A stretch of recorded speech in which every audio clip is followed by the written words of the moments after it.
never talked to them boys that sat on the benches. I was in the game on 4th and inches.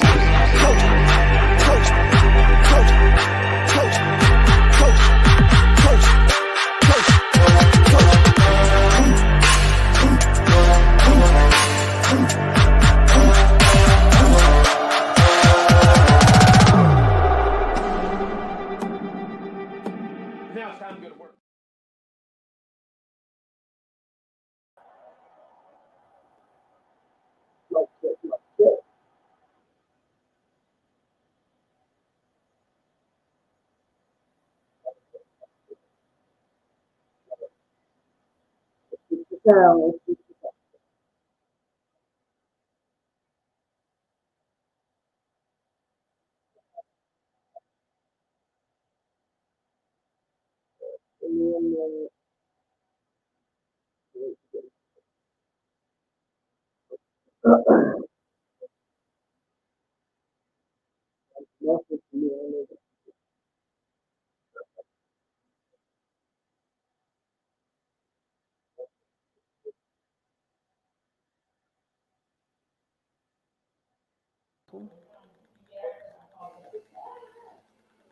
All right, mic check.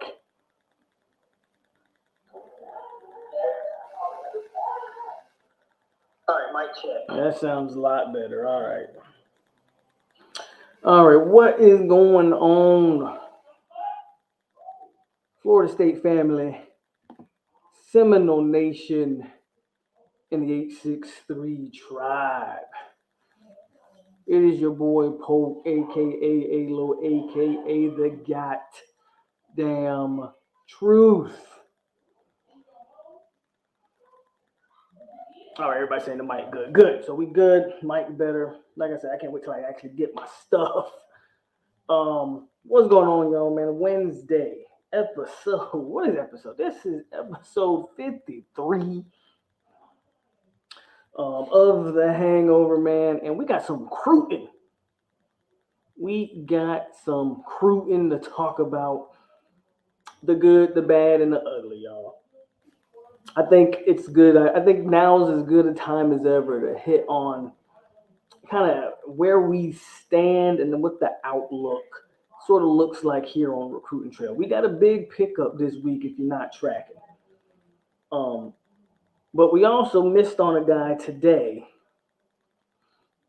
And we missed on a guy to Kentucky. So we're going to cover all of that, man. We're going to cover the good and Keldrick Faulk, the bad, and what happened today, and why is that, and things like that, and then the ugly. And I think y'all might kind of know what the ugly is. Let's talk about who are the top tier recruiters on this staff. A lot of people haven't been giving this one guy credit. I've been giving them credit the whole time. So we're going to talk about the staff, who's really pulling their weight. Again, the good, the bad, and the ugly. And there's one thing I want to hit on. One more thing I want to hit on. And that is the game plan. Is Mike Norvell and company, are they lucking up into what could be a genius game plan on the recruiting trail? Or was this the plan all along? And y'all might be like, what is he talking about? We're going to talk about that too. So, and all along. And y'all might be like, what is he talking about? Y'all hear me in the background. I'm going to make sure I'm still good. So, yeah, man, we're going to touch on all of that. We got a full slate tonight. 37 people in the building. Hit the like button. But as always, before we get this thing started, let's hit this roll call. Let's see who's in the chat. Let's see who's kicking it with us tonight. By the way, share the video. Let people know we are here. But we're going to hit this roll call real quick. And then we're going to get this thing cracking like we always do. John White in the building. Chris Robinson, as always, with the Orlando check-in. Jerg in the building. Peter Shields, member of the 863 tribe.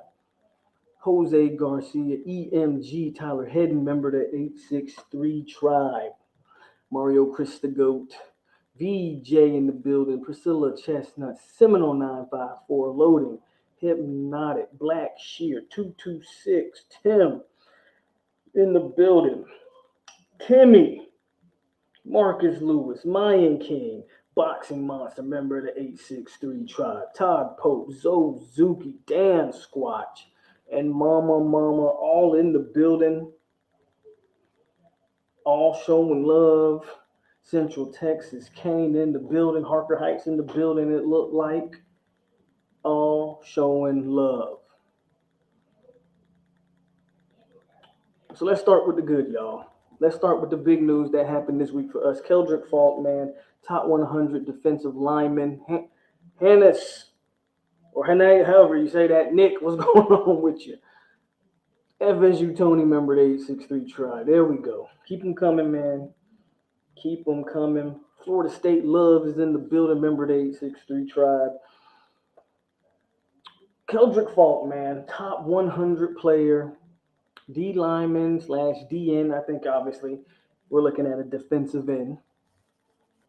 Top 100 player, like I said, out of the state of Alabama. He came down to what was it? Clemson, Auburn, Florida State, and of course he chooses the good guys. Arguably the biggest commit in Norvell's tenure. Now, I believe Sam McCall is still the highest rated player that Norvell has signed up until this point. But this is a premier edge rusher guy. This is a premier talent. This is a guy who, I mean, go watch his tape if you haven't watched it. I know by now everybody's listened to all the pods by now, so they know everybody's perspective. But you're looking at a 6'5", 240-pound, nimble athlete, in my opinion, like a guy who was playing receiver, a guy who was taking jet sweep 60 yards, and we're talking about 6'5", 260. Again, it might be his most important commit to this point in his tenure. Again, Sam McCall is still, I believe, the highest rated guy he signed. I think Sam McCall was I'm pretty sure Sam McCall was like a top 50 kid.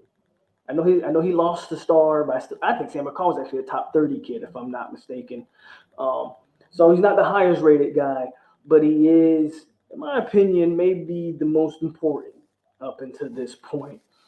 And I think you have no choice but to like Faulk. I mean, I'm interested to see what people think of him in terms of comparison. I watched him a little bit, and I have some interesting comparisons. I saw somebody, I think it was actually Marcus. I think Marcus, you're in the chat, who compared him to DeMarcus Walker, and I didn't quite see DeMarcus Walker when I watched him. D-Walk was more like 6'4", 280. D-Walk was really a hybrid. D-Walk could play inside. Now, the good thing about Faulk is he has the frame. Like, if you look at Faulk's frame, they list him at 6'5", 245-ish, 250-ish. He don't look it to me. He looks like he could add another 20 to 30 and still be in really good shape. 50 people, man, hit that like button. So when you look at him, he's got a lot of weight, a lot of good weight he can add, and he's already a big kid. So he could potentially play at 270. We'll see what his eventual play weight is. I don't know if it'll be that high, but he could add the frame if needed be. So DeMarcus Walker isn't what I see. Somebody I said, Tony says he's a Nigel Kelly we missed last year. Okay. Somebody, Timmy says Jermaine. That's kind of the popular thing as of right now, Jermaine. I have two comparisons for him. If you guys just what I see, two comparisons. One, first I'm gonna go with what his body type looks like, and that's another former Florida State DN who didn't quite have the career he was expected to have. But he's also from Alabama, and he was all a 6'5", 250 when he was coming out. And that's Chris Casher. Body-wise, he looks like Chris Casher to me. Just the way he's built. Long arms. Get out. Long arms. Hold on, guys.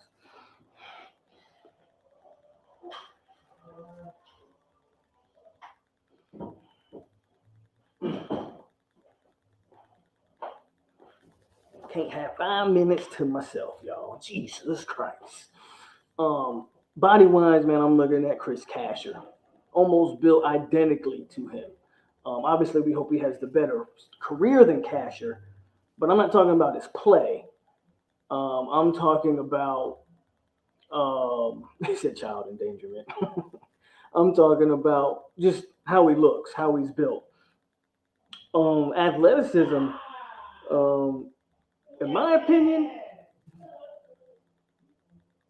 go watch Josh Sweat before the knee injury. That's what I would tell you to do. You want to look at this guy's athleticism, go watch Josh Sweat before his knee injury. And I think he has that type of athleticism. I mean, Faulk, in my opinion, could legitimately be a tight end if you wanted him to be. So that's what I see when I look at Faulk. I see a body type of Chris Casher and athleticism of Josh Sweat. I see VJ saying Kane-Do. Kane-Do was like 6'7", though. Kane-Do was probably actually bigger than Faulk is. Brian Burns too small. Brian Burns long, but Brian Burns didn't have the like Brian Burns might be 250 right now in the NFL. Like this kid's already that, right? Brian Burns played college ball at around 230-ish, 240 at the max. So he's bigger than Brian Burns. He's not as big as Kane though. I think go look at Chris Casher's body type, and I think you're going to see a very similar player to Keldrick Faulk. And again, to go watch his athleticism, man, and Josh Sweat before that knee injury is what I'm looking at.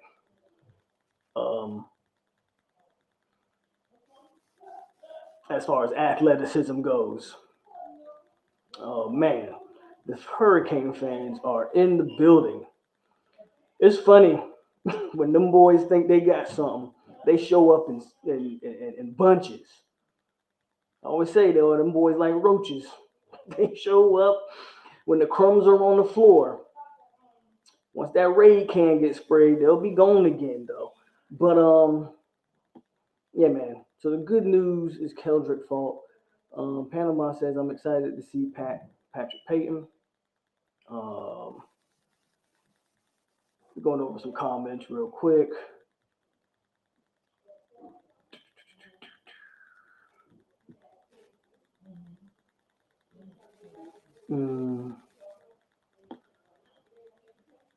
Okay. So now so I said I was going to go over the good, the bad, and the ugly. I want to stay on the good here for a little bit, and that's just honestly, man, that's the trenches.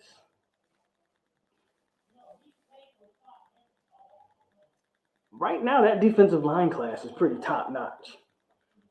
Just the D line class alone is pretty top notch, man. You're talking about your two bookends in Faulk and Lamont Green. Right, you can't beat that. Lamont Green's another 6'5", 240-pound kid. Pair him with Faulk. And then Sampson in the middle. And they're not even done on the D-line. They're looking to add a Jordan Hall. And they're looking to add another guy. 6'4", 280-pound D tackle. Man, I forget his name that quick. You guys might know who I'm talking about. If you know his name, man, put it in the comment section. I freaking forget his name. But ultimately, if they land Jordan Hall, this defensive line class is complete. And it's going to be one of the best defensive line hauls we've pulled probably since Marvin Jones, Corey Durden. I think Kane-Do was a part of that class as well. Not Wilkie Denard, but he is another one. But I'm not talking about him. It'd be interesting. I don't know how we're looking at with Wilkie, but I'm not talking about Wilkie, no. Matter of fact, I can go check this dude's name right now. Not Hall. I already mentioned Hall. Jordan Hall's the guy that I want. But then there's another one, and this other guy, he's not a big time 4-star or nothing. But I'm just looking at the kid and his body type and where I project him and what I see out of him. Hold on, man. Give me a minute. Let's see if I can find this dude's name. Because I know who I'm talking about. Tavion Gadsden is who I'm talking about. I'm talking about Gadsden. Gadsden is the guy who I'm talking about. Now, Wilkie would be kind of like icing on the cake. But I want Hall.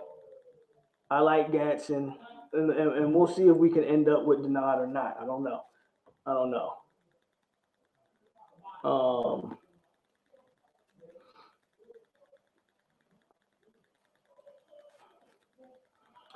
So the defensive line class, man, that is the good part. The defense, the trenches are the positive part of this class. The trenches are ultimately what has me optimistic about this recruiting class, to be quite honest with you. The trenches are why you should be excited if you're Florida State. And I'm going to touch on the trenches later on in a little bit. Because I think the trenches are a key. It's interesting. I think the trenches are, in a way, I think the trenches are like, I don't know if this has been the game plan all along, or are they lucking up into what's happening here. But obviously, man, the good is the offensive and defensive lines. On the offensive line, you got a chance to get Simpson, who's committing. He just put out a graphic. He'll be announcing his commitment on July 11th.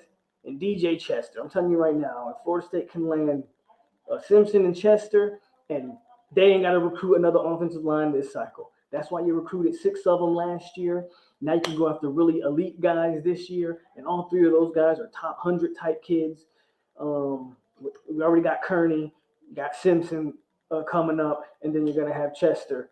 I don't know when Chester plans on announcing. I don't know the timeline of his commitment, but I know Atkins is zeroed in on Chester, and we know what Atkins, when he zeroes in on a kid, he doesn't really fail us. You feel me? Just like with Simpson, we don't know. I know it's between us and USC.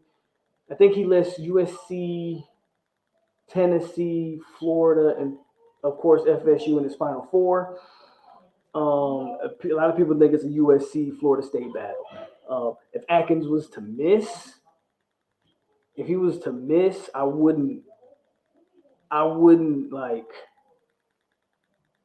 be upset, because you're not gonna hit on, you're not gonna hit on all of them.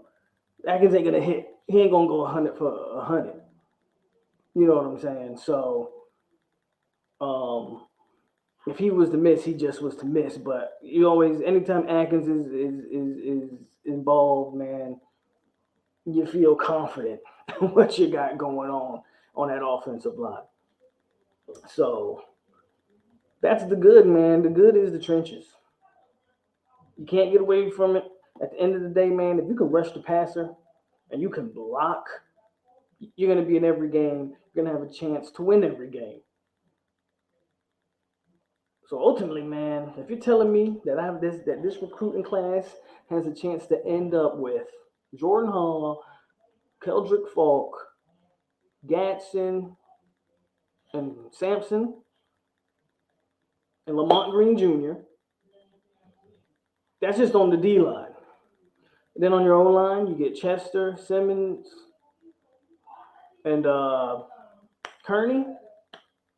I don't really care about the skill positions. And we keep Chris Parsons in the mix. I'll be honest with you.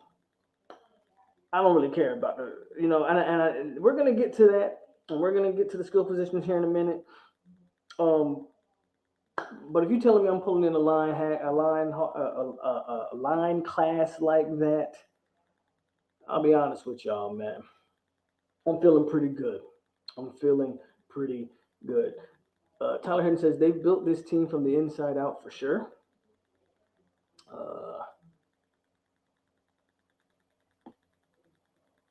I'm sorry, but I ain't tripping over us losing Stewart. I'm going to touch on him next. FSU sitting down in the 30s and recruiting still got PTSD from Trad. Oh my God. Who is this guy? Who is this guy? Yes, Smothers committing. Oh man.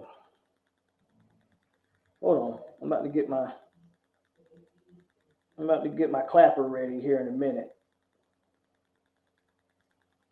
Okay, Tyler already got you up out of here. Good job. Tyler already got Travis never got an NIL deal up out of here. I don't know you, homie. We're gonna have a lot of that this year, I see. Bunch of Miami fans I ain't never heard of coming around trying to talk to me. That ain't how we rock over here. Where we at? What's the difference between Boots and Faulk playing style? That's an interesting question. I actually think Faulk is a little bit more physically. Boots has made a major transformation in his body from his like sophomore to junior year, and now going into his senior year. I think physically maybe Faulk's a little bit more ready. That's what I would say, personally. I think physically Faulk's a little bit more ready, a little bit more of an explosive athlete. But a lot of things with Boots is I don't think Boots has really scratched the surface yet. If I'm being honest, I don't think Boots has scratched the surface yet.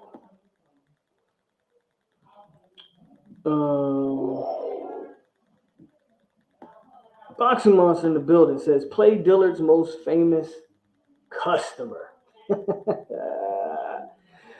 For $10, homie, I'll play whatever you want me to play. For $10, that's who you want. That's what you get. Hold on, let me scroll down to it and get it. Get more money. Get more money. Herb Gotti in the building says, what up, Polk? What I miss? Keep up the great work. And I already know who you want, Herb, but I appreciate you with the dono. But we just talking about right now, we spent the first 30 minutes on Keldrick Faulk and the good job they're doing in the trenches. But now I'm gonna get on a little bit of a sour note here. But I already know what you want, Herb, so I got you. Get more money. Get more money.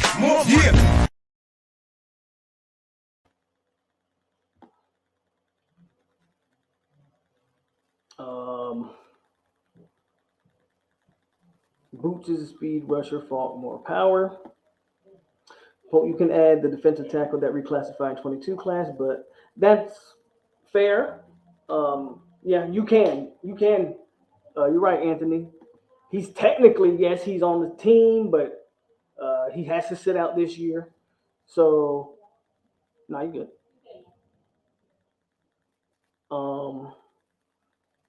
So he kind of is like just an extension of this class, right?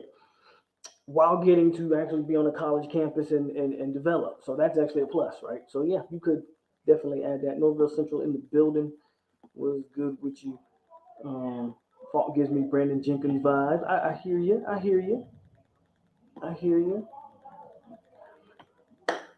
The bag. And let me be clear when I'm about to touch on here. Let me be clear. In the big picture, I do not think today's miss is that big of a deal. Okay, I understand the DB recruiting. And I understand that we have a lot of DBs and we seem to do very well in that. However, if you look at, first and foremost, just recruiting's all about momentum, and unfortunately perception becomes reality, and you can see it on the trail. This probably be the nicest thing I say about Miami, but I mean, you can't deny the perception of what's going on. Games still have to be played, and we understand that. But the perception is what the perception is. Right now, they're killing on the trail, and you can't deny that. And it's no coincidence that you get the quarterback, and then you get the O linemen, and you get these skill position players for these guys. Great players want to play with great players. And I was kind of hoping Keldrick Faulk would have that effect on Stewart. The perception is the reality, unfortunately. You feel me? And all I'm really trying to say is losing a guy that coming off his final visit was crystal ball to us. And in less than a week, that crystal ball flipped, and it was not to a DB factory. It was to Kentucky. Now, please, somebody explain to me a DB out of Kentucky. Give me two. Give me two NFL caliber defensive backs out of Kentucky. And see, this is why I say that's not a good look. You guys are correct. In the grand scheme of things, y'all, the Stewart miss isn't that big a deal. But I don't like the perception, and I don't want to hear anything about Kentucky dropped the bag. If y'all say that crap, I'm done. Kentucky ain't dropped no bag. Now, maybe he just has more faith in Mark Stoops. If I was a DB, I probably would too. I'm not going to lie to you. But I would have liked to see us close on that one. Because if you look at the DBs in this class, FSU is not in a good place for any of them. This might be a very minuscule DB class this year, and I thought Stewart would have gone a long way in this class, or at least probably maybe been one of the best, probably the best DB signed. Now I'm not so sure who we're even in the mix for when it comes to DBs. So, like I see, Margaret says we already got a Stewart on the roster, and that's Williams. I don't actually disagree with that. But you still want that. I sort of like the close on it. Tyler says he ain't tripping over a 4-star. That's like the one place. And I get it, and I don't disagree with y'all. But again, that perception, that's reality. Imagine the momentum if you get Faulk and the next day you get this kid. Now you're really talking about, okay, they're picking up steam. But Boxing Monster out here dropping bags. He says, I can't let Irv Gotti outshine me. Who you want, man? Who you want? We're going with Jameis. Clickety clank, clickety clank. The money goes into my piggy bank.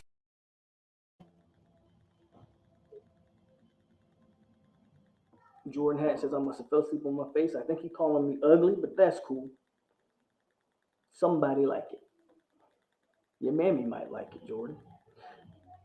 Cooper Fabian ball out and floodgates open. Hopefully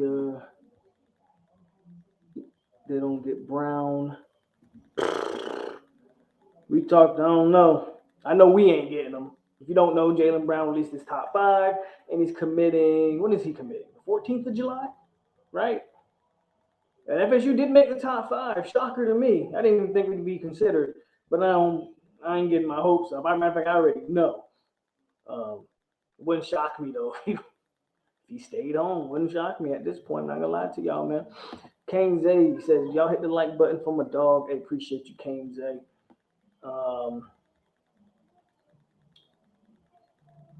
Kentucky dropped something. Yeah, if y'all think that. I wouldn't say the DB roster is too loaded. You're never too loaded. Guys gonna rotate in and out, man. As we know, the transfer portal is a real thing. Attrition's a real thing. You can never be too loaded because you never know what's gonna happen. So I don't agree with you there, Timmy. You're never too loaded. You go into next year. Who's to say they don't move Sam McCall to safety? Now Sidney Williams ain't starting, and Sidney Williams is like, well, I'm gonna go somewhere else so I can start. Attrition happens. You rotate guys. Who's to say Travis J is tired of being on the bench and now he's out? Like, attrition happens. I don't think you can have too many bodies. So again, I agree that we have a lot of bodies, but don't tell me you can't never add more bodies, because you can always add more bodies. I'd much rather add more bodies than be trying to scrounge up guys through the portal because we've had a couple guys transfer or something like that. Because you just can't predict what these young men are going to do in the portal. Polk, I truly think some of these kids want to play in the SEC no matter what, and that could be the case. That's why Greedy is the only one we've got in the portal for the DB room. Maybe he sees a loaded room. I don't know. I get it. Again, y'all, I get it. I get it. If you want to play in the SEC, just come to FSU. Just ask Twitter. It's a done deal. It's so funny, right? FSU and Clemson are apparently in talks with the SEC, and yet at the same time, now the rumor of the ACC and the Pac-12 joining forces. Where is this stuff coming from, y'all? I don't believe any of it. If we ended up landing Hall, would you think we still go for Denard? Yeah, I think, if anything, it might push Gadsden out. If anything. But it depends on Odell and what does he see. Does he like Denard or Gadsden more? I kind of like I like Gadsden's frame more, but I'll trust Odell on that evaluation. I think it's why we need at least 8 or 9 wins. I think that domino effect you want will come with more wins. Stoops probably offered more playing time. Stewart probably ain't seen the field till 24-25. He'd probably play right. He might play right away. He said no, Jalen's. Oh, he's committing on Friday. Okay, my bad. So he's committing on Friday. Nick says he agrees with me. ACC and Pac-12 Alliance is the joke of the century, bro. Who are you telling, Tyler? Who are you telling? But people believe everything they read on Twitter, bro. People believe everything they read on Twitter. And Josh says, if FSU finishes the season 9-3, 8-4, which I think we will this year, then our recruiting will be ranked inside the top 15 at worst. So let's get to the ugly. And we all know the ugly. It's linebacker recruiting in the skill positions. Now, here's the caveat to that. And this is why I'm not as panicked as I once was. Because what they're doing in the trenches has me intrigued. Again, if you finish with those 3 old linemen that we talked about, if you finish with these 4 or 5 guys on the D line that we talked about already, if you're telling me we're building this thing from the inside out, obviously you got to keep your quarterback in the class. Okay, quarterback's just as important, right? So you keep your quarterback, and you're building your trenches, bro. I'll be honest with you. You can throw me a couple 3-star receivers and I'll say this: I know for a fact with an O-line and a D-line, I'll be in every football game I play. I'm not saying I can win them all. You need playmakers on the outside. Don't get me wrong. But I know for a fact I'm in every single ball game if my O-line can block and my D-line can rush the passer and set the edges and stop the run, obviously, up the middle. Like, I know that. And you know what else I know on the defense? My linebackers play better against a solid defensive line. They make my linebackers' job easier. My secondary is better if my defensive line is big time. They make their job better. If my offensive line is legit, well, maybe my quarterback has more time and maybe the receivers can actually get open. Maybe they might not be elite playmakers on the outside, but with more time, I don't care how good of a DB you are, you can't cover forever. It just is the way it is. If you're telling me that we build in the trenches, yes, linebacker recruiting and the skill positions look ugly right now. We're not even going to touch on tight ends because as far as I'm concerned, Florida State don't even need to take another tight end. Develop the ones you got on the roster. They shouldn't even be scouting tight ends at this moment. Unless this guy's an elite 5-star player, I don't want to see a tight end taken. With that said, if you're telling me my defensive and offensive lines are going to look the way I'm projecting them to look, this is a successful recruiting class, y'all. And of course, but you got to keep Chris Parsons. And if you can't keep Chris Parsons, you got to get another quarterback. But after hearing Chris Parsons' dad on Twitter the other day, you won't hear another bad thing from me about Chris Parsons. He all know all the way. I'm good. Chris Parsons, I ain't saying nothing bad about Chris Parsons. If you were in that spaces, you know exactly what I'm talking about. Chris Parsons' dad, he dropped some good gems. He started off rambling a little bit, and I was like, what is this dude talking about? And then by the end of it, he had me hooked. So keep Parsons, develop that offensive and defensive lines, and I'm good, bro. I'm absolutely 100% good. My main girl Tyra in the building says she's just showing the love with the $10. Y'all on fire with the super chats today. Shout out to the chat guys. Member of the 863 tribe, showing love. Who you want, Terry? You want Jameis? You want P Dub? Who you want? You want Dalvin? Yeah, we got a bunch of Miami fans in here, right? Let's give him some Dalvin. I'm gonna give him some Dalvin, Tara. What's in my pocket, dog? Big face Honda. Just left them all. Bought everything that I wanted.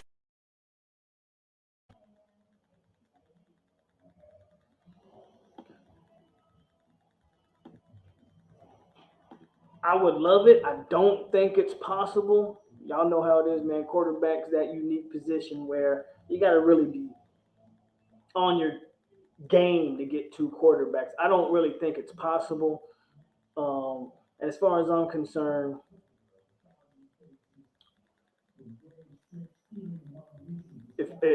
just stick with Parsons. Don't get me wrong. If Glenn commits, we'll see how that shakes out. Got to get one or the other, right? If you can get both, that'd be like A1. I don't foresee it, but that would be A1 if you could get them. Tara, did you do another one? Hold on. Tara just dropped another $10. She just did another 10, saying I can only do $10 at a time. And then she did another 10. There goes a man, look. 3 super chats. You get 3 videos. Clickety clank, clickety clank. The money goes into my piggy bank.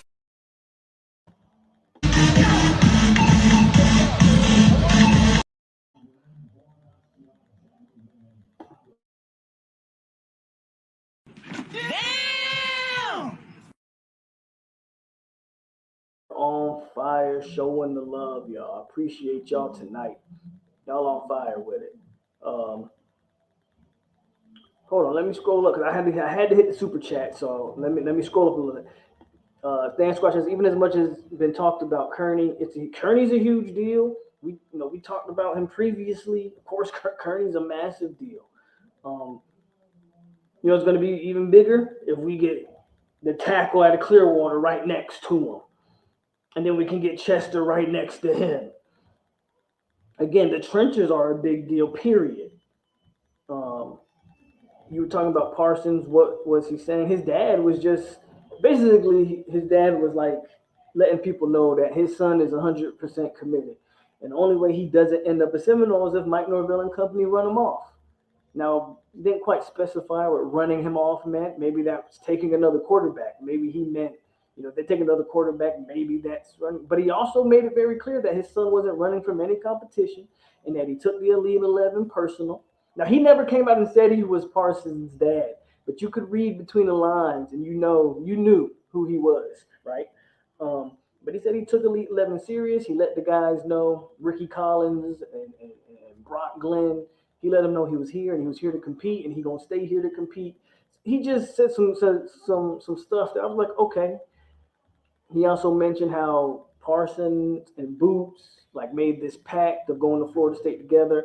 And apparently, according to him, that it's a lot of other wide receivers in this class that want to play with Chris Parsons. So we'll see, man. We'll see how this thing shakes out. Again, at the beginning of it, I was kind of like, who is this dude? And by the end of it, he had me hooked on everything he was saying. So shout out to Papa Parsons, man. in case you ever listened.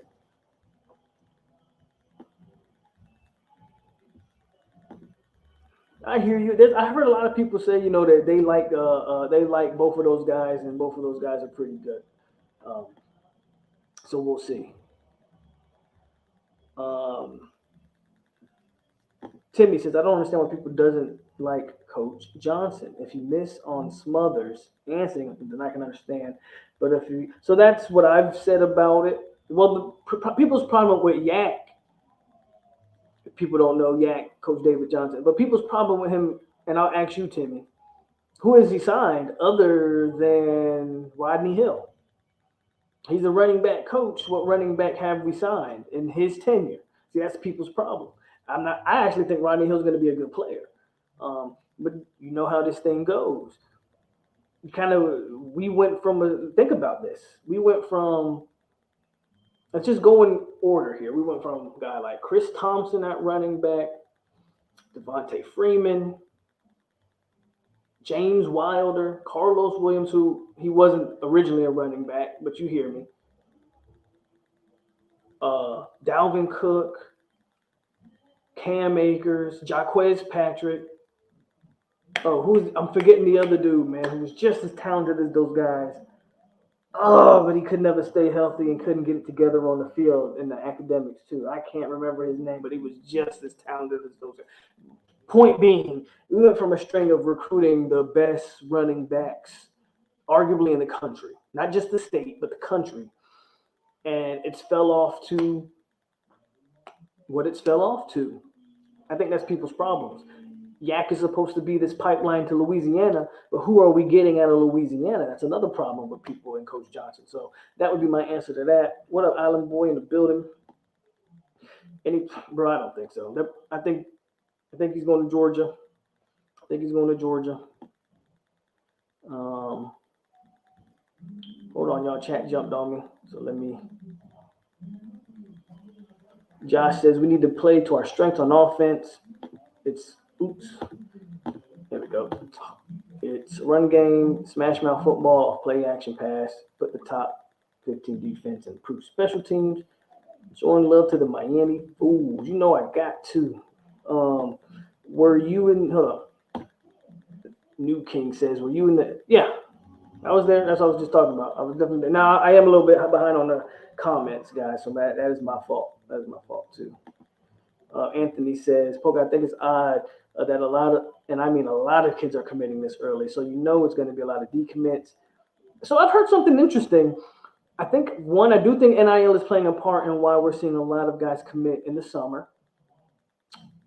And there's a theory, which I kind of buy into, that I don't know if we're going to see a lot of decommits because of NIL. Now, I think the portal is going to be maybe bigger than ever because of NIL. Like, kids are going to initially go to a school off of NIL, and that's going to play out, and then they're going to go somewhere else. But I don't know if there's going to be a bunch of decommitments. Now, if the kids really want to cash in on what they may potentially be getting in these NIL deals, I don't know if you're going to see a lot of decommitments. So we'll see.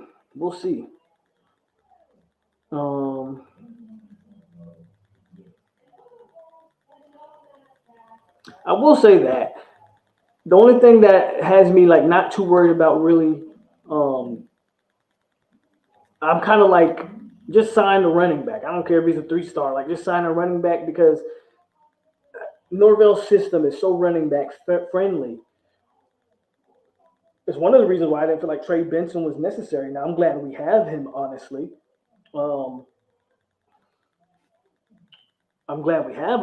But I think Norvell's system is so tailor-made for the running back and then with Alec Atkins as your running coordinator and what he's doing on the O-line, I'm not too worried about running the ball, man. I'm not worried about running the ball.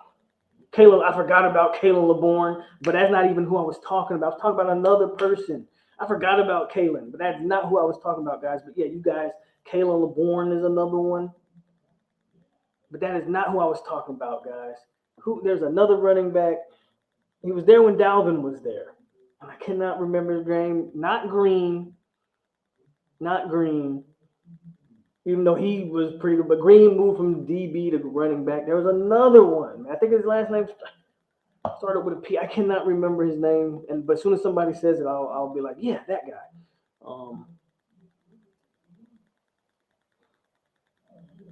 If we miss on both Smothers and Singleton, I'm going to be mad. I agree. As long as you get one or the other. Mario Pender. There you go. Mario Pender. Mario Pender was just as talented as Dalvin Cook, y'all. If y'all don't know how good Mario Pender could have been. But that's to my point. We were recruiting the best running backs year after year. We were loaded back then at running backs. And now it's kind of like we just got some guys. You know, I think Toafili is the last 4-star guy we recruited at the running back position. He might be the third best guy. That's not a knock on Toafili, who I'm a big fan of. But, you know, this is what it is. Y'all, here, hold on. Timmy says, y'all do realize that Smith Singletons ain't picked their school yet. No one's saying they did. You asked, why don't people like Coach Johnson? And you can take Smothers and Singleton out of it. That's hasn't happened yet. You're absolutely right. I'm saying everything before that, though. There's nothing to talk about. There's nothing to write home about. Your guy who mainly recruits Louisiana ain't bringing any Louisiana kids in. The only way we have a lot of decommits would be because we S the bed at that point. Yeah, I agree there. Pope Pender, I'm telling you, I'm not saying he was as good as Dalvin. I'm not saying he was better than Dalvin. When I say just as talented, meaning here's Dalvin, Pender was right here. Pender could play football, man. He just couldn't stay on the field. Pender could play football, man. He just couldn't stay on the field, I promise you.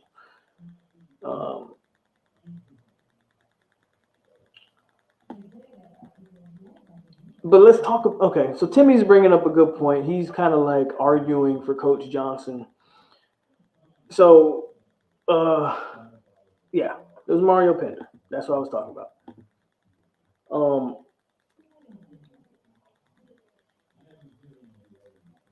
Y'all made me lose track. Yeah. Who's holding up their end of the bargain on the staff, on the recruiting? The best recruiter on the team is Alex Atkins, right? We know that. But the guy that's the second best that nobody has talked about, except for me. If you watch me, I've been talking about this guy. And that's Coach JP. Coach JP has been the second best recruiter. See, we embellish Coach Woodson because he had Travis Hunter committed for so long. And everybody's like, well, the only reason Hunter's even considering FSU was because of Woodson. And to Woodson's credit, he did sign AZ and he did sign McCall. But we kind of embellish what Woodson has been as a recruiter. But Coach JP has been easily the second best recruiter. And quite frankly, he goes blow for blow at Atkins if you look at the players that they've brought in. You want to consider transfer portal and on the trail. And we'll count what and even though they haven't signed, we'll count what they've done so far. You want to talk about transfer portal and on the trail. Let's do the numbers. Alex Atkins has signed a total of, as of right now, and I can just say this off the top of my head, he signed 2 O-linemen in his first class. Well, do we count the transfer class? Let's count the transfer class. You had Robert Scott, Rod Orrs in the second class, Estes, and then in this last class he signed 6. And now you have Kearney. So that's, 10 O-linemen? Did I just put 10 O-linemen out there for Alex Atkins, right? Let's count them. Rod Orr, Estes. I'm going to count Robert Scott. I'm going to give Atkins Robert Scott. So that's the first 3. And then last year, 6. Yeah, so that makes it 9. And then we have Kearney right now. So that's 10. That's just on the trail. So that's Quayshawn Sapp, Dontre Richardson. So out of those 10, your 4 stars were Rod Orr, Quayshawn Sapp, Julian Armella, and Jalen Early, and Kernan. So you got 5 4-stars. You go to the transfer portal, he brings in Dylan Gibbons, Caden Lyles, Demetri Emmanuel, Bless Harris, and this kid out of South Carolina, Turrentine. Let's go to JP. Now let's compare resumes. Let's go to Coach JP. On the trail, I'm not going to count Josh Farmer because though he was a defensive end, that was an Odell guy. I'm not going to count Chambry Jackson because though he was considered a DN, that's an Odell guy. But Coach JP has signed Aaron Hester, Patrick Payton, George Wilson, Byron Turner, Lamont Green Jr. Again, we're going to count these guys even though they haven't officially signed yet. Lamont Green Jr., Keldrick Faulk, Dante Anderson, even though he walked on. That's 7. I feel like I'm forgetting some guys. Am I forgetting some guys? I don't remember who they bought in that transition class, if anybody. But I'll just give you 7. Those are the 7 that I can come up with off the top of my head without really doing any research. Now let's go to the transfer portal. He brought in Jermaine and Kier and Verse.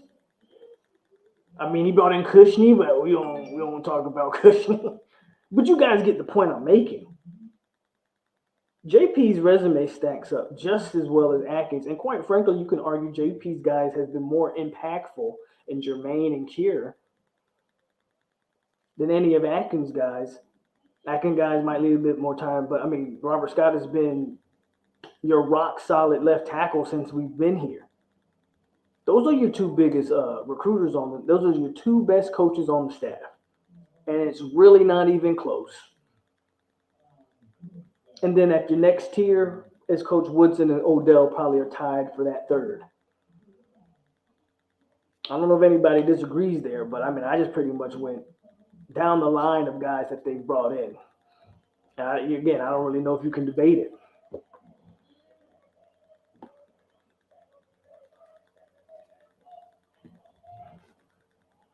Timmy says, I say Atkins, Odell, Coach P, and Woodson. Coach P goes for 4 Odell now.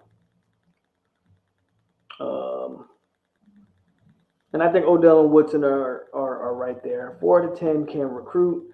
This is not a good enough. I agree now. Now, if you want to talk about, if you want to be a little bit on the negative side, I agree with that. 4 out of 10, like we said, Woodson, Odell, who is still holding his way. As much as I criticize Odell, I'll be honest with you, he's doing a good job this cycle. He did a solid job last cycle. After really me showing what he had done up until that point hadn't been good. Odell would be higher if he would have landed Tyree West. I know I hold that against him, but I really thought we had Tyree. But Odell, Woodson, and then the 2 heavyweights are Atkins and JP. They're holding it down. And then outside of that, it nosedives. I know Adam Fuller is your defensive coordinator, but who is this guy recruiting? And why? We already don't think he's the greatest defensive mind. Now you're telling me Adam Fuller can't even recruit because it don't seem to me like he's involved. Adam Fuller, why he ain't involved in getting a guy like Stewart? Why Adam Fuller can't recruit any of these linebackers? Like, what is Adam Fuller doing here? And then we already know about we had Coach Marv, and now we moved on to Randy Shannon, and the linebacker recruiting still ain't picked up.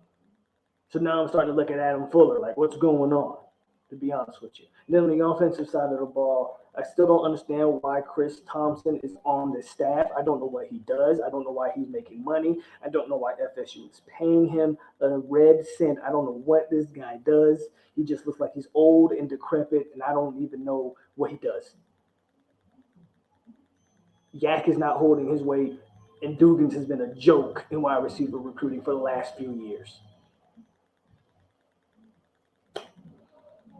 we'll see what Tony Tokarz ends up being. I don't want to criticize Tony too much because I believe this is his first time really as an on-field coach. As of right now, Tony's got Chris Parsons committed, and he's got Brock Glenn considering. So I'm not going to go too hard on Tony because I don't feel like we have a big enough sample size to judge Tony. But there's your coaches, man. There's your coaches.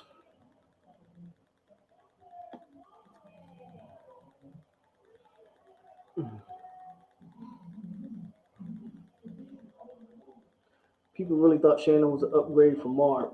We'll see. I still think he might be. I still think he's an upgrade, maybe X's and O's wise. At least the defense looked a lot different when Shannon started getting involved. But as far as recruiting, it doesn't seem like he's been the upgrade we thought he was going to be. Hold on, guys. Let me catch up with the comments. The chat jumped on me.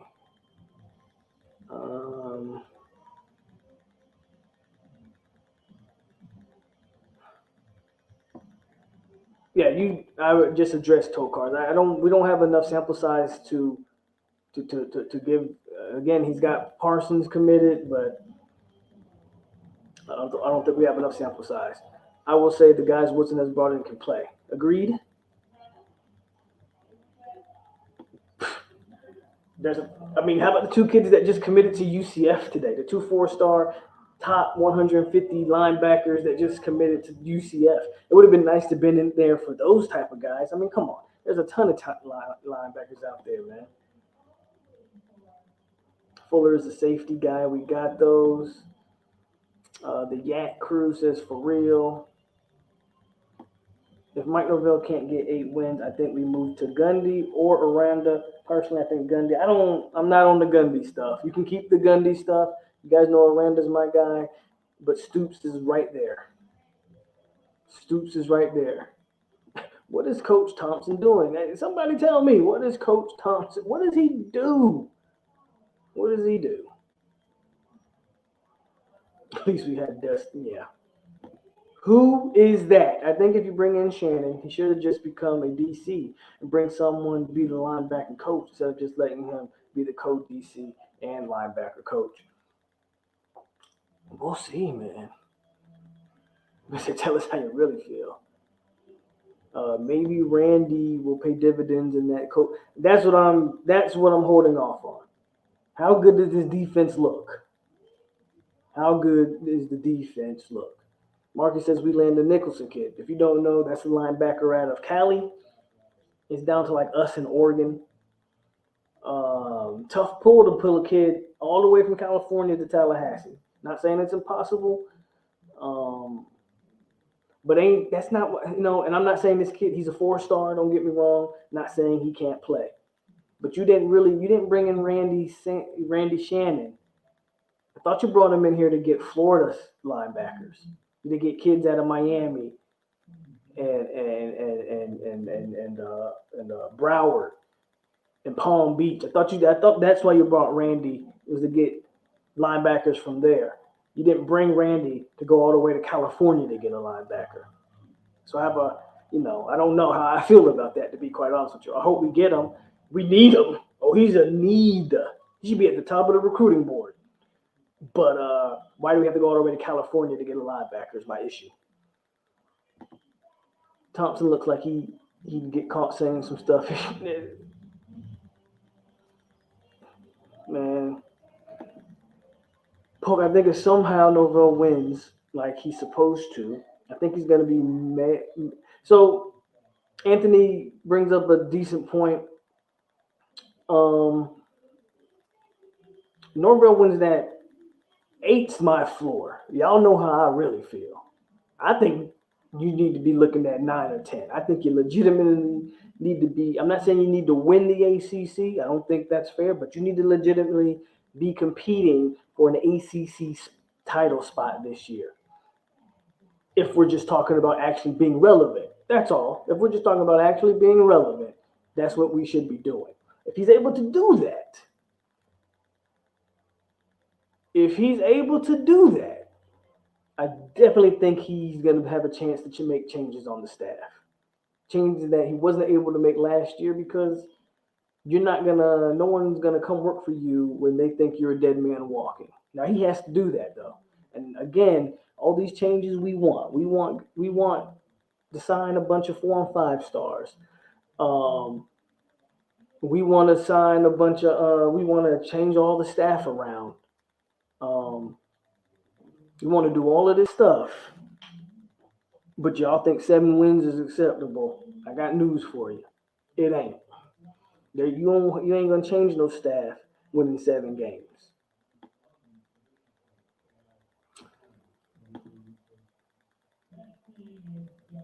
Bro, nobody knows what that guy does. Don't sound so defeated. Even when Miami was in their heyday, we were still getting guys out of South Florida. Where do you think your Marvin Jones seniors come from? Lamont Green Senior, like Andre Wadsworth. Where do you think those guys come from? And we were getting them when we just got to be good. How about just be good and be competent on the football field? We'll get the guys we need to get.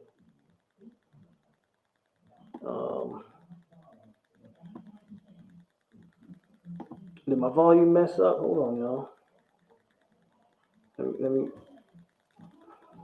My volume good?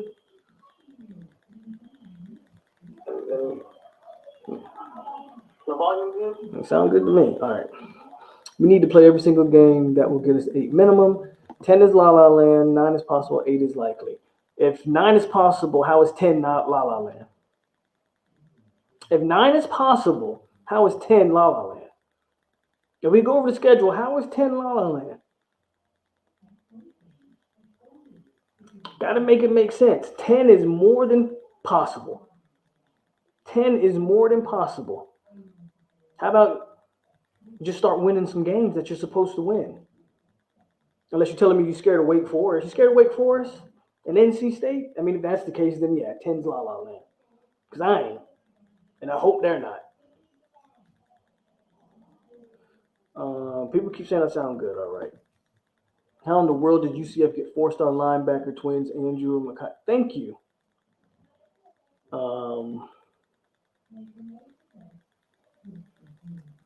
Sadly, and if that's the case, no squad, then it's dead. If that's the case, we're dead. If that's the case, you better hope Keldrick Faulk holds on. If you go 6-6 or 7-5, I think you're dead. Dead. You're dead. Dead in the water. No hope. Travis is gone after this year. Hold on. I think if we can get 10, if you count the bowl game. But outside of that, hold on, chat jumped on me. Probably a year away from being something close to what we should have. Last year we were legitimately a 7 to 8 win team. Legitimately a 7 to 8 win team with that wide receiving core. With Jarvis Brownlee as your starting corner. With DJ Lundy as one of your starting linebackers. Like, seriously think about what y'all are saying. With Dante Lucas starting off the year and Bavion Johnson still on defense. Still on that offensive line. You blew Notre Dame, blew that game. You obviously blew the Jacksonville State game, and you should have beat Clemson in Florida. Think about that for a second. For y'all tell me 10 is impossible.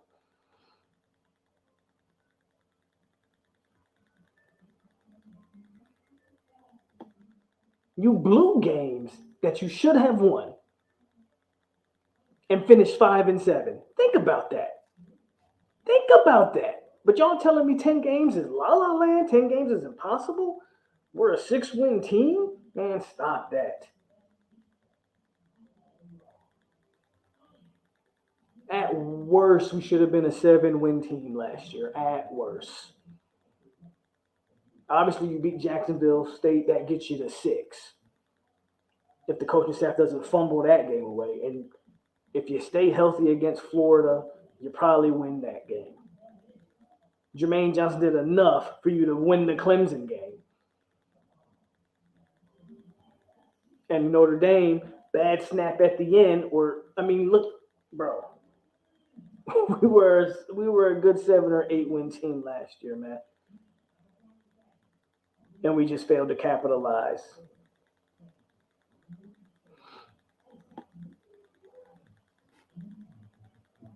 I told y'all need to win my 9 wins on the count of living in the town Kirby Smart went to high school at. I went to school with his younger sister, Kendall. I need my 9 wins for these UGA times. Travis does have another year, but the consensus on Jordan Travis is if he has a great year, he's going to try his hand in the NFL. And if he has a bad year, why would Florida State stick with him for another year? So that's why everybody's kind of like, he's gone after this year. This is going to be your last year of Jordan Travis. If he's great, he's going to try his hand in the NFL, whether that's quarterback or as a slot guy. He's going to try his hand in the league. That's kind of the word coming out of his camp, that he's going to try his hand in the NFL. Now, what's not being said, but it's kind of common sense. If he's terrible, why the hell would he be here again? Why would Jordan Travis be your quarterback going into next year if he's bad for the third or second year straight? You understand what I'm saying? If he shows no progression, there's no way he's your quarterback again next year. So that's why people are saying this is probably his last year, and I agree with that. I think it's probably his last year.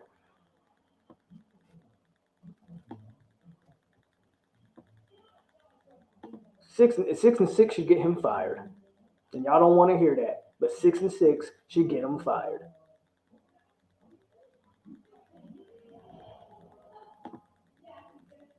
You make it to the ACC championship game, John, and I agree with you.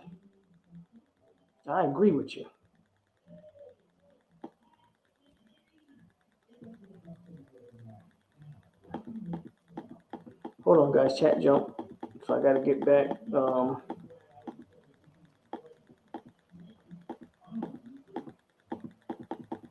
There we go. Travis plays every game. We should get 9 wins. Travis said, tell him, Polk, if they fire Norvell after the season, Atkins is gone. Yes, he will be. And I hope the head coach that comes in brings in an O-line coach like Atkins. Crazy. We could have won 7 to 8 games last season. With the roster that I think we all would agree with, last year's roster was limited. Again, your linebackers were probably worse last year than they're going to be this year. Your secondary probably going to be better this year than last year's. Now, the edge play was probably better last year, obviously. Your receivers should be way better than they were last year. And yet they were still able to find a way to win 5 games. And again, if you go back and watch these games, you should have won at least 2 more. At least 2 more. Things get a little lucky for you. You could have won a game extra. But you should have at least been a 7-win team last year. Kilo in the building says, tell him.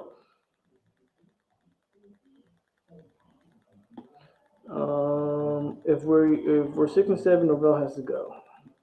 7, I don't. So I'll say this: 7, I don't believe he gets fired for 7. But I just think at that point he's dead. The program under him is dead. I'm not gonna say the program is dead, but the program, as long as he's the coach, is dead.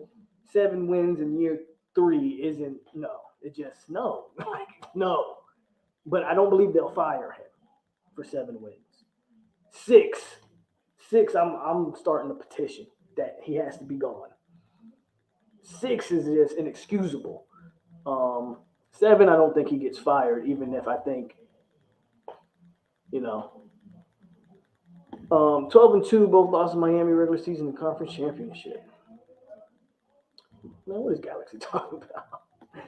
Was it Keldrick the flu game last year? No, that was the NC State game. That was the flu game. And that's another good point.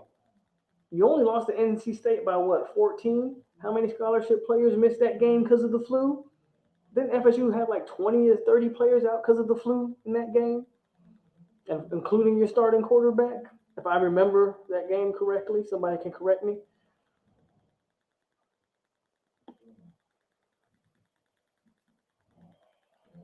That's why I don't believe in that 6-6 record this season, because compare this roster last year without Jermaine and Kier, this year's roster. That's the only thing you can say without Jermaine and Kier. But I think that you have more depth than you had. Then you have more depth this year than you had last year. You've got more, I think, just overall talent. Last year, we didn't have guys like Sam McCall and AZ coming off the bench. You didn't have a running back that looked like a Trey Benson. And while I think you lose Jermaine and Kier, I mean, getting Verse,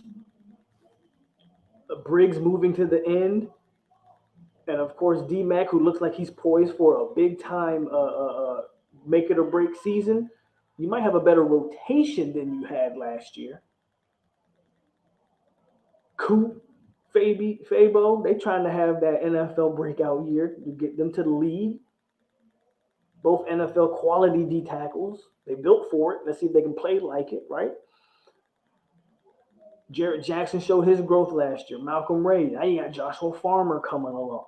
I think you just got – now you're pairing Tatum Bethune with Deloach, who came on strong. Deloach was probably the most improved player last year. Omarion Cooper didn't start the year, but he turned into your best one-on-one corner by the end of the year. I mean, Jamie as an all-ACC safety came back. Akeem Dent finally had his breakout year. Now he looks like the player that he was coming at. Y'all want to tell me 6-6, and I'm saying if it's 6-6, then it's solely on coaching. Y'all better not come on here next year, and if we have a bad year, tell me that the players aren't any good. Because we have already established more talent. Like, come on. Come on. But I know how this goes. Next year, they start 0-4. Y'all going to tell me that the players suck, and it's not Norvell's fault. Stop it. I don't call it luck. I think that's the difference between me and you, Dan Swatch. I call it coach and play football. Your biggest games all having coaching transitions. See, this is why I don't buy into that. This is a tough schedule stuff. Florida, Miami, LSU. All of them are breaking in brand new coaches. There's going to be some growing pains, I think, with all three of those teams. The only thing that gives Florida, we play them last game of the year, so by then they should have stuff figured out. But you look at that Florida roster, you tell me where Florida's roster is hands-on, more talented than ours. Clemson is bringing in an entire new coaching staff outside of Dabo Swinney. Like, there's a lot of things, man, that I feel like falls in your favor is all I'm saying.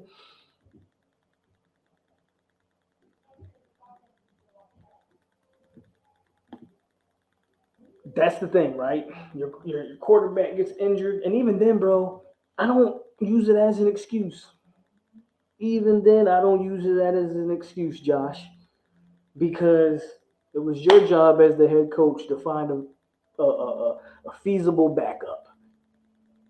And if it gets to the point where Travis has to miss games and Tate Rodemaker can't get it done, and you're expecting a true freshman at A.J. Duffy to be the savior, then you've already failed as the coach because you don't have a feasible backup on your roster.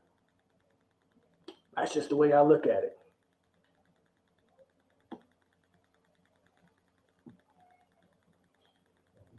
That's just the way I look at it, guys.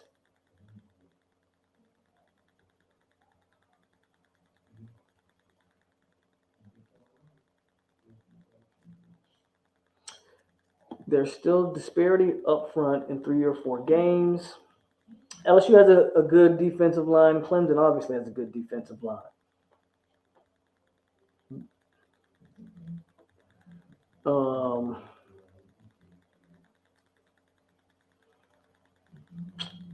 But that's it. The only other team I can think of is maybe NC State. But again, you go watch.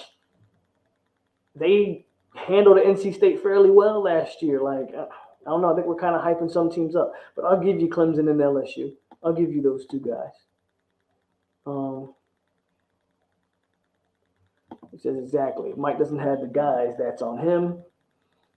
I think you come in without JT. We just got to rely on the O-line, Benson and Ward. Look at Mason Smith. Then he's not their best. Look up Mason Smith. Then he's not their best D lineman. If the O-line stays healthy, then we could still win 8 games. Guys, we ain't lose to a Wake in Tallahassee since way back in 2008. FSU beats UM by at least 10 points in Doak South. And then Tyler says, what do you think about this talk that Lyles was a miss?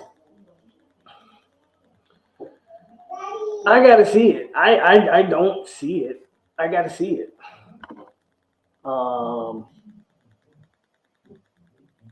They're saying that he's not athletic enough to run the scheme. What, son? Close the door. They're saying he's maybe not have the athleticism enough to kind of run the blocking scheme that Atkins runs. We'll see. For me, bro, Lyles can hold up a year.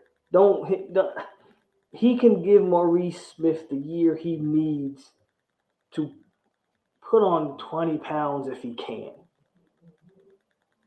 We were running Bavion Johnson and Maurice Smith at center. Don't tell me Lyles can't hold up for a year. I just don't believe it. I don't believe it. I think Lyles will be fine. I think he'll be fine. I mean, at worst, he can be the center, bro. It ain't like they finna have him at guard pulling a lot. He can be the center. He can be the center. I don't believe that, bro. He can be the center. I know people love Maurice Smith. I think Maurice Smith is a good player, but his body cannot hold up over a full season. We've seen it. 8+ wins. J-Trav, stay healthy. Our defense take another step. And for the love of God, can we do anything on special teams?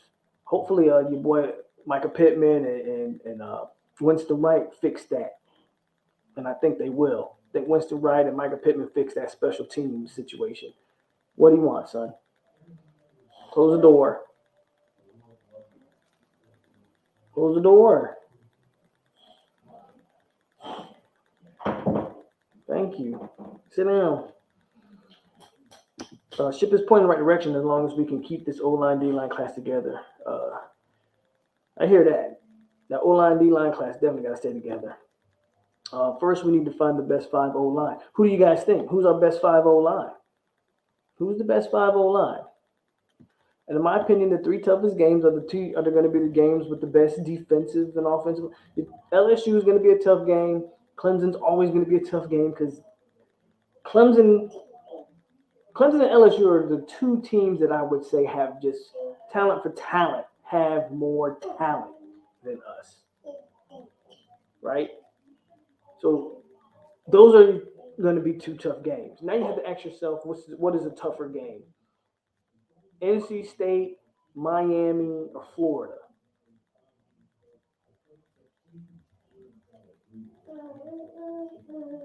Out of those 3, we get Florida at home. Miami's a road game, but Miami, that game means more to Miami than their own children. So for them, they're gonna, that's their Super Bowl. So I think probably your 3 toughest games are gonna be Miami, LSU, and Clemson, because Miami's gonna treat that game like, like their house depends on it. Word on the street is most Memphis 290, according to Ira. I got to see it to believe it. How all of a sudden he's 290? I got to see it to believe it. What are your other options, Maurice Smith? We saw last year in the spring game, and he was not good at all. You guys have a tough schedule, though, playing some elite quarterbacks. But outside of Miami, I hope you guys have a decent year. I don't know about elite. Who are the elite quarterbacks we play? As a matter of fact, not Clemson. Definitely not Clemson. NC State, I think the O'Leary dude's solid. I wouldn't call him elite. The Wake guys, good quarterback, wouldn't call him elite. Who's elite? And you better not say Anthony Richardson. Got a long way before he shows me he's anything of elite. Cunningham's a good quarterback, but again, elite, we use that word elite too loosely. I don't know. I don't see any elite quarterbacks there. See some good ones.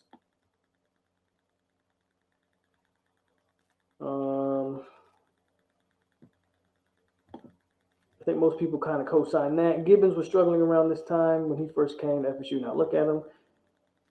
That's another big. If Lyles is an issue, yeah, Emmanuel is a guy that potentially you can move in for sure. I've heard Washington has been taking snaps, so that wouldn't shock me. I still think they want to hold off on Washington if they can.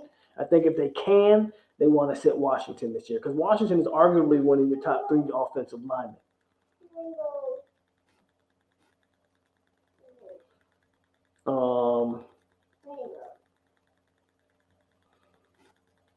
Clemson's lines are the challenge. LSU has a good line too, man. Don't sleep on that. What I'm hoping for LSU game is that they start with they start Buddy from Arizona State and he throws us a bunch of picks. Bingo. See that? I don't know. I can't co-sign that. I don't know. We haven't seen anything to say he was a terrible decision promoting. We don't know what Tokar's is yet. I think sometimes we take small sample sizes, man, and we, I'm not ready to write the bill on Tokars. I don't know what he is and what he isn't yet. If Travis comes out,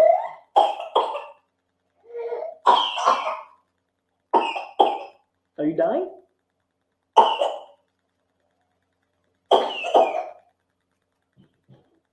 You good? You all right?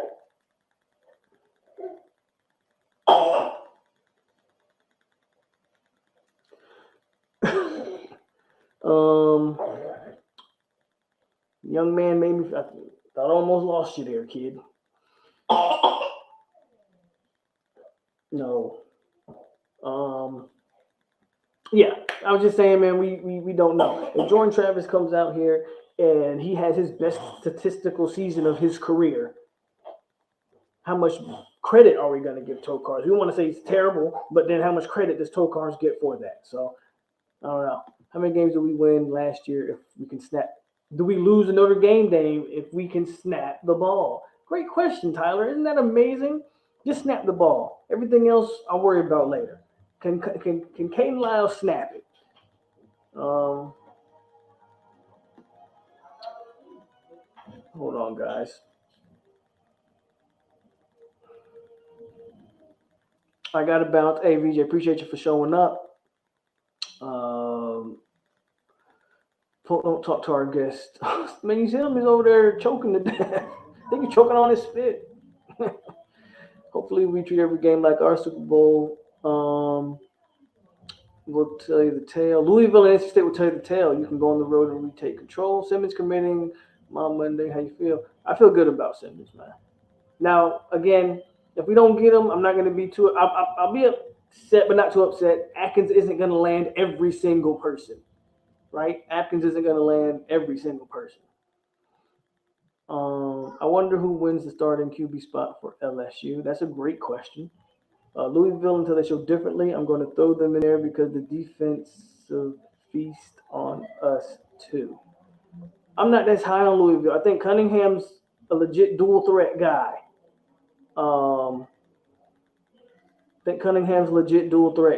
But you just got to show me more. Peter says Scott Gibbons, Lyles, Manuel, and 75. Who's 75? Bless or Turrentine? I'm thinking Scott Gibbons, Lyles as well. Pretty much I'm on board with what you got, Peter. Scott Gibbons, Lyles, Manuel, and either Bless or Turrentine. Part of me, there's a part of me, man, that wants to go Scott Gibbons, Lyles, throw Bless at guard, and Turrentine at the tackle, but we'll see. I think USC's legit. Yeah, it's a toss-up. I think USC's a legit threat. And from what I hear, he likes that. He actually likes the big city. I know he's originally from Sweden or something like that, but he goes to school in Clearwater. They say he likes the LA area, but he loves Atkins. We'll see, man. We'll see if Atkins does what Atkins does. If it doesn't happen, I'm not going to be too mad. Atkins ain't going to pitch. Atkins ain't going to pitch a shutout every time. You're not always going to get the best recruiters don't always land their guy. So I'm not going to, yes, sir, that FSU game is important, but it's a robbery. Throw the records at the point out the window. Absolutely. Parsons is elite is Rashonda. Or Rashada, sorry. I don't know why I said Rashonda. Who is Rashonda? Nah, Pope. Larry Hartman, TVD are damn near elite QBs. Hartman threw 40, and he ran for 10. I don't see any elite ones, but, we call it for what it is. If they were elite, I don't know about TVD because I don't know if he was eligible, but if Hartman was elite, he would have went to the NFL. What is Hartman? Is he a senior? I'm going to look him up. Look him up real quick. Because if he was elite, he'd go to the NFL. Now, he might be a good college quarterback, but he ain't good enough for me to call him elite. I'm going to look him up real quick. Because I don't know if he's a senior or a junior. He is 22 years old. Yeah, if he was elite, he would have tried to go to the league, and he didn't. So I don't want to hear it. If we can ambush LSU, it can be the momentum swing Notre Dame almost was. Our defense will win against Clemson, Miami, Florida. 2 of 3 at home. And that's another thing, man. Josh brings up a good point. You get Clemson at home. You get Florida at home. Like, I think you get Wake at home. Like, man, you get some of these games at home, man.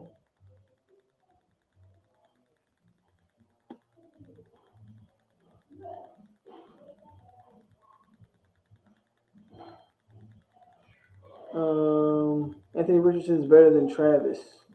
Agree? No, I don't agree. I haven't seen enough of Andrew Richardson to say that. And if you actually look at the game last year, when Travis was on the field and not hurt, he played better than Anthony Richardson. Better QBR, better all that stuff. So, no, I don't think Anthony Richardson is better than Jordan Travis.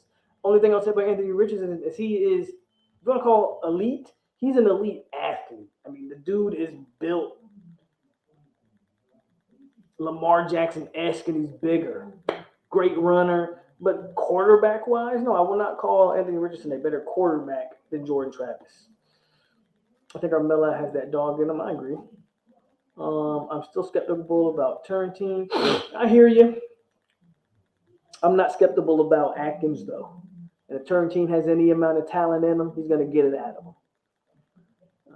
Again, ain't no one else on that roster, on that offensive line, 6'7", 330.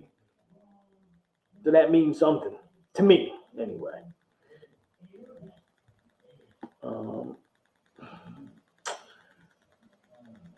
Hold on, guys. Chat jumped on me.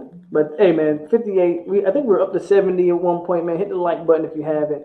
Appreciate everybody who's been kicking it with us. I'm still answering questions, so I'm still going. But we've hit on all my points I wanted to hit on. So I'm really, we're doing the interactive part. All I got to say, here we go. That's what I was trying to get to. All I got to say, the coach after Norvell will walk into a solid.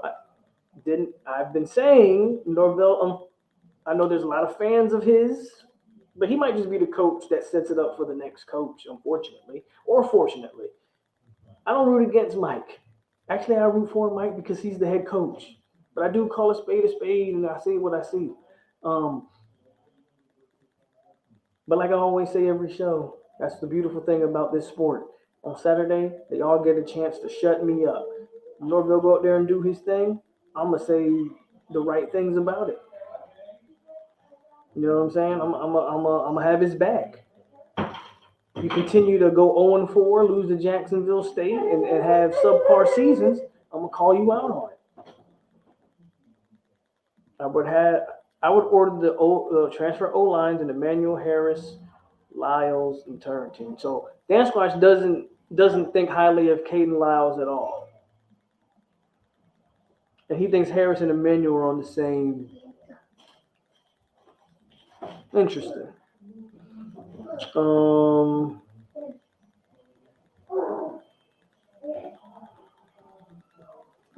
I'm interested to see TVD outside of an air raid system. That's why I'm not ready to call TVD a lead quarterback. I know Miami fans don't want to hear that. And you go listen to them last year. They criticized Rhett Lashley is the reason TVD had the success he had. Now I'm interested to see how is he outside of the Rhett Lashley air raid system. We'll see that this year before I go with TVD's an elite quarterback because there's some flaws in his game. There's some flaws in TVD's game. Not a lot of check downs. Not a lot of. There's just some flaws in his game. He was a deep throw go kind of quarterback.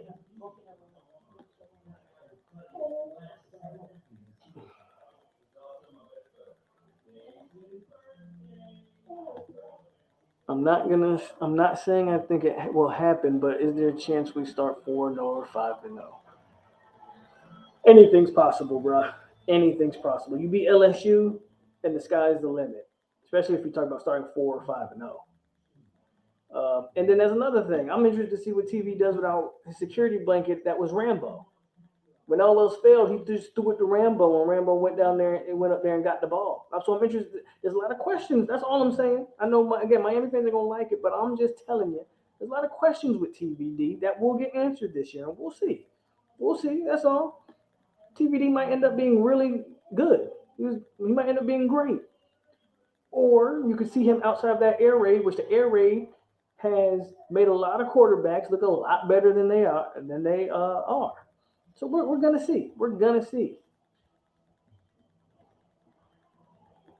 Well, I think Malik McClain's the biggest X factor on the receiving.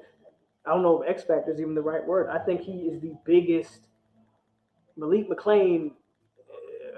If we want to talk about recruiting, and we want to talk about getting these 4- and 5-star receivers to finally give Florida State some attention. Well, Malik McClain's your one guy in the receiver room who was the 4-star. He's the one guy in the receiving room who's a 6'4", 200-pound talent who has all the skills and the measurables to be a number one receiver. Malik McClain is the guy that you need to show that you can develop into a number one receiver. Because if you can do that, now these high schoolers are going to say, well, look what they did with Malik. I can go there and have the same success. No knock on Pittman, no knock on Winston Wright, but and they may very well be your two best receivers, but they don't help you in recruiting, in my opinion. Malik McClain is the key. If he has a big season, if I can just get 600 or 700 yards out of Malik and 5 or 6 touchdowns, I think that goes a long way. It goes a long way.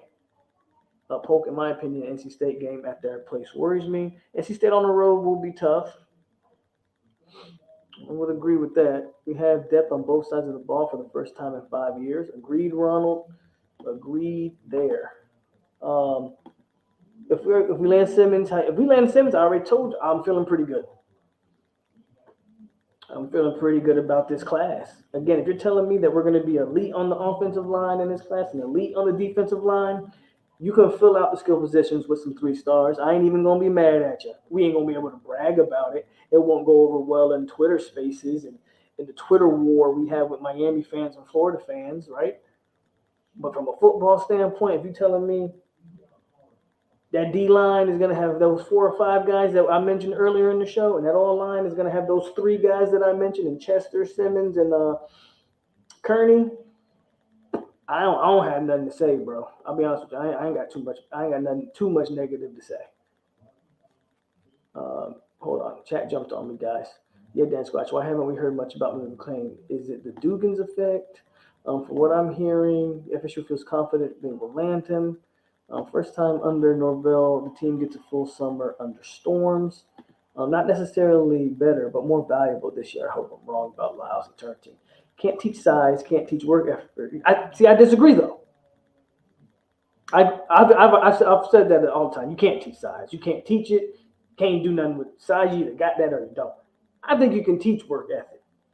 I've been in a position where a good leader, a good strong leader and mentor, they can get the most out of somebody, even if it's just for a year, maybe 2.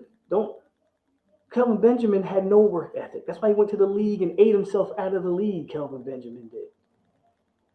But they were able to get him on for that national championship run.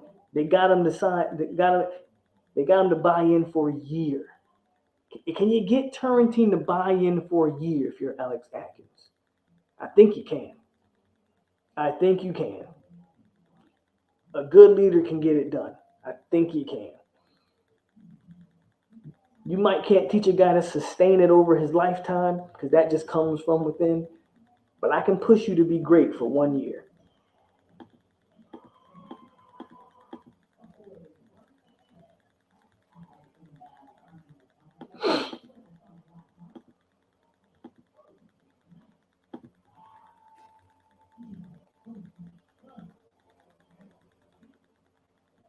Yeah, I hear you there. I agree with you on Lyles, though, for the most part.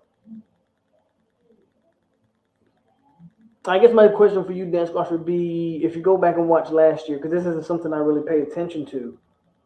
But just off the top of my head, I don't feel like we do a lot of pulling the center? Because I can't recall us doing it. I know we pull the guards like crazy. But I can't recall too many times seeing Maurice Smith running down the field or Bavion running down the field. And I could be wrong there.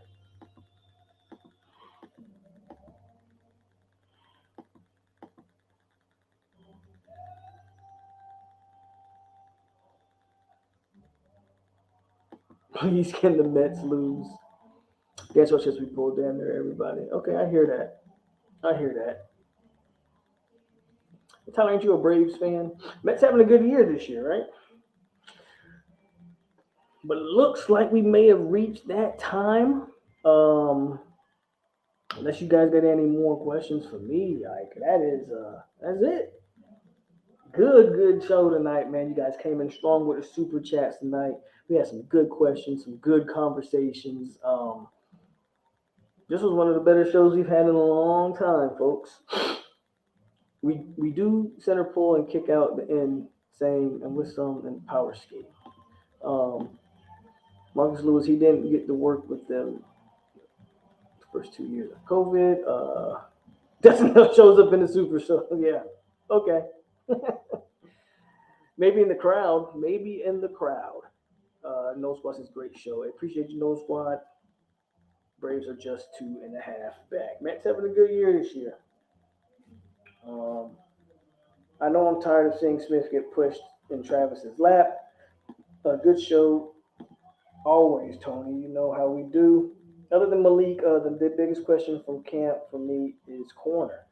I'm guessing you're saying opposite of Omarion, and I think that's a valid. So we're kind of penciling in Ronaldo Green there, but there's some questions. Ronaldo Green ain't played a lot. He was hurt most of last year. I think they're like penciling him in there, but there's some questions there. And if Ronaldo Green isn't the answer, do we shove one of those freshmen out there, right? I think that's a solid question, Dan Squatch. I think that's a good question. That other corner spot. Is it possible that you move Kevin Knowles to that spot? I don't like Greedy Vance in that spot, but I mean, it's there, right? It's there. So if Ronaldo Green isn't the answer, who is the answer? So I think that's a solid. Question. I appreciate your Herb, man, showing that love today, man. I really do appreciate all you guys who came in and showed that love. I pride myself on being maybe the most interactive channel on YouTube. I try to be anyway. I try to make sure everybody's voice is heard, even as Miami fans. As long as you come in here, man, with good intentions, we good. I don't mind trash talk, but what I do mind is you not subscribe to the channel, you just coming in here trolling, not really talking. Like I have an issue with that. As long as you subscribe, as long as you always come in here every stream and show your support, I don't have a problem with you as far as Miami fans. New King comes on here all the time and talks his trash. No one bothers him. And there's a couple other ones. But you brand new Miami fans who's going to show up, because I know y'all there, y'all lurking, and y'all going to show up. You come in and you introduce yourself first before you just try to talk trash on this show. That's just how I rock over here. Y'all wasn't here last year when y'all had Manny Diaz and y'all was losing in 4th and 14. Y'all wasn't here. Don't come in here this year just because you think you got something with Cuban Jesus. Yes, he's still Cuban Jesus to you. Don't come in here this year thinking y'all finna come in here and be disrespectful. That's not how we do. But again, man, thanks everybody who came in here and showed the love. I really do appreciate y'all. And again, I try to be as interactive as possible. SEC migration, I hope it happens. The Big Ten, I wouldn't be mad at the Big Ten either.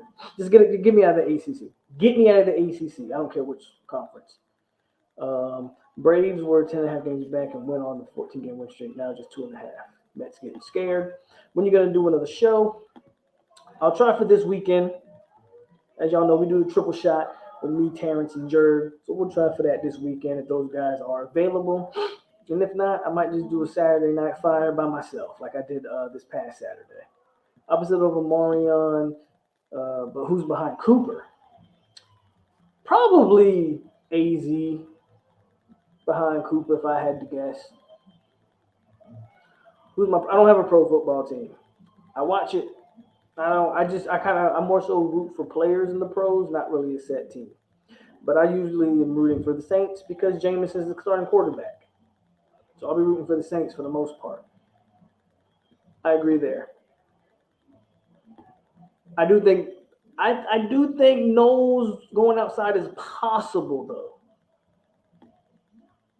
though. Not the full team full time didn't. There were still the COVID restrictions. Where Coach Jerg at? I don't know where Coach Jerg at because every time I go to Dallas, he don't show up. So you tell me where Coach Jerg at. I've been to Dallas more times. I've only seen the man once.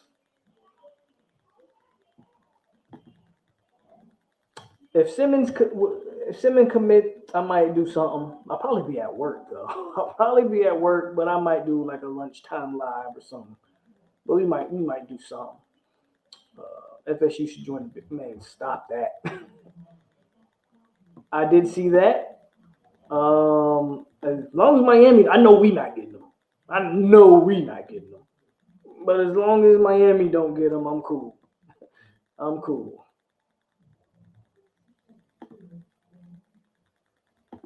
And Boxing Master say, who's going to the Noya?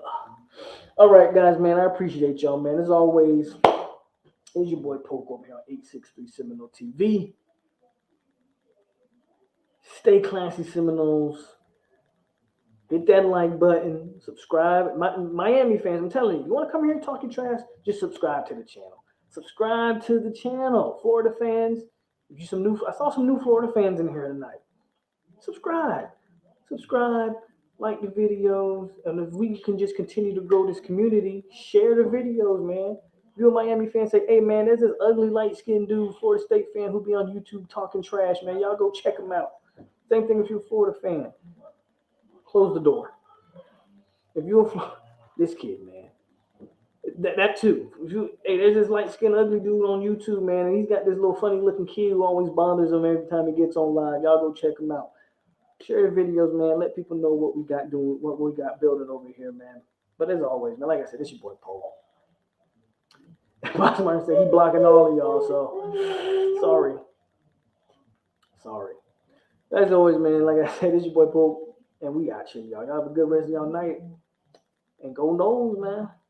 I ain't mad at recruiting right now. I ain't mad. We looking all right in them trenches. Gotta fix the skill positions, but you know what?